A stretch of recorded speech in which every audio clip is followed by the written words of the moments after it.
The last period of the Malkh Empire. Adermachus is the last emperor of Malkh. He was an ally of great importance to the Greek kingdom of the Bosporus.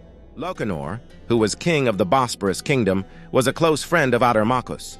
Lucanor organized a party bringing together various heads of state, including Adermachus, to determine who would marry the Greek king's daughter, Mazaea. During the festival, a man named Arsacomus, a Scythian ambassador and tax collector, visited the king of the Bosporus, Lucanor, to collect the annual tribute that the Greek kingdom owed to Scythia.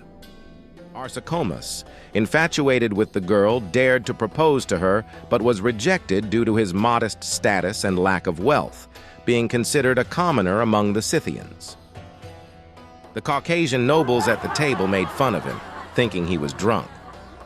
After proposing, Adermachus was accepted and soon after married Mazaea. Arsacomus, filled with rage, returned to Scythia to share the story with his friends Macentes and Loncates. The three accomplices then plot to take revenge. Loncates, after alerting Lucanor of the impending Scythian invasion led by Arsacomus, was invited by Lucanor to discuss strategies in the temple. However, without witnesses, Loncates betrayed Lucanor by stabbing him in the chest before cutting off his head. He then brought the head back to Scythia. Macentes also managed to persuade Adermachus to travel to the Bosporus to claim his title as future king. Adermachus fell into the trap and headed towards the Bosphorus, unaware of Macentes's true intentions. The latter took advantage of this opportunity to kidnap Mazaea.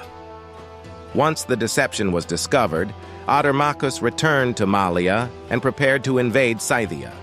Meanwhile, in Scythia, Arsacomus managed to gather not much less than 30,000 soldiers, 20,000 of whom were infantry, and less than 10,000 cavalry. Adermachus, at the head of a powerful army, launches an invasion of Scythia. On his way, he met a Greek commander named Euboeotus, who led an army composed of Greeks, Alans, and Sarmatians. The two leaders joined forces, creating a massive army of 90,000 soldiers, including approximately 30,000 horse archers. When the two armies came face to face, Arsacomus ordered his cavalry to rush forward, closely followed by his infantry. The combined army of Adermachus and Euboeotus demonstrated its superiority and managed to divide the Scythian army into two, a larger part and a smaller part. Most of the Scythian army, faced with the overwhelming force of the alliance of Adermachus and Euboeotus, abandoned the battlefield by deserting. However, the smallest part of the army, including the three friends, finds itself surrounded by enemy forces. The effective use of the mounted archers decimated the Scythian army, and many began surrendering. Macentes and Loncates, engaged in fighting on the front line, were both seriously injured. Witnessing the critical situation, Arsacomus hastened to mount his horse and launched into a daring charge against the enemy. He repels the attackers, thus saving his friends by freeing them from the threat. Then he gathered the remaining troops and charged at Adermachus. After Arsacomus drew his sword and struck Adermachus in the neck, splitting him in two, the king's death led to the desertion of his army on the battlefield. Shortly after, the Greek army also made the decision to withdraw. The next day, ambassadors arrived to begin discussions on the terms of a peace agreement. In this agreement, the Bosphorus agreed to double its annual tribute.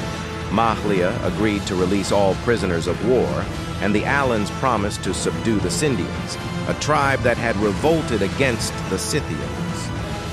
This battle was a Pyrrhic victory for the Scythians, as their armies suffered much damage. I hope you enjoyed the video, and it is very likely that I will produce more videos in this same style in the future.